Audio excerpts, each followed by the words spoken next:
दुर्गा सप्तशती अध्याय 2। महिषासुर वध की पूरी कहानी। समय बीत चुका था, लेकिन एक नया खतरा जन्म ले चुका था। महिषासुर एक ऐसा असुर जिसके पास अपार शक्ति थी और उससे भी बड़ा उसका अहंकार। वो आधा भैंसा आधा मनुष्य था और उसका स्वभाव भी वैसा ही था, जिद्दी, क्रूर और अनियंत्रित। महिषासुर ने धीरे धीरे अपनी शक्ति बढ़ाई। फिर एक दिन उसने सीधे हमला कर दिया देवताओं के स्वर्ग लोक पर। इंद्र और सभी देवता मिलकर भी उसे रोक नहीं पाए। एक एक करके सभी देवता हार गए। उनका स्वर्ग छिन गया, उनकी शक्ति छिन गई और महिषासुर स्वर्ग का राजा बन बैठा। अब देवता बेघर थे, अपनी ही जगह से निकाल दिए गए।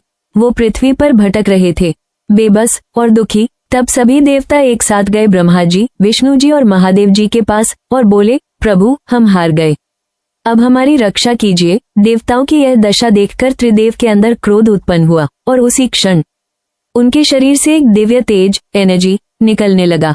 शिव जी से अग्नि के समान तेज, विष्णु जी से तेजस्वी प्रकाश, ब्रह्मा जी से उज्ज्वल ऊर्जा और फिर सभी देवताओं का तेज मिलकर एक विशाल प्रकाश बन गया। उस दिव्य प्रकाश से प्रकट हुई माँ दुर्गा। उनका रूप अद्भुत था, 10 भुजाएं, तेजस्वी मुख, दिव्य आभा, सिंह पर सवार। उनकी आंखों में शक्ति थी और चेहरे पर करुणा।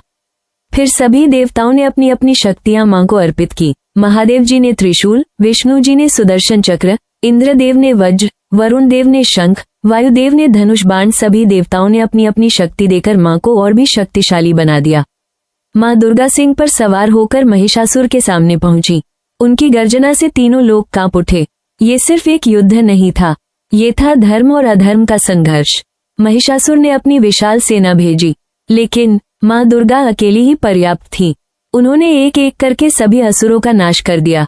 धरती पर युद्ध की ध्वनि गूंज रही थी। अब महिषासुर स्वयं युद्ध के लिए आया। वो बार बार अपना रूप बदलता था, कभी भैंस, कभी सिंह, कभी हाथी, कभी मनुष्य, लेकिन मां दुर्गा हर रूप में उसे परास्त करती रही।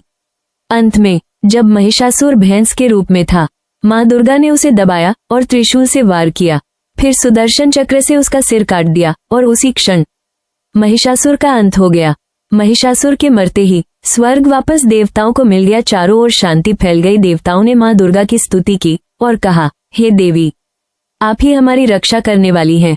अध्याय 2 का असली अर्थ यही है कि जिस दिन तुम्हारी इन शक्ति जाग गई, उस दिन तुम्हें कोई नहीं हरा सकता।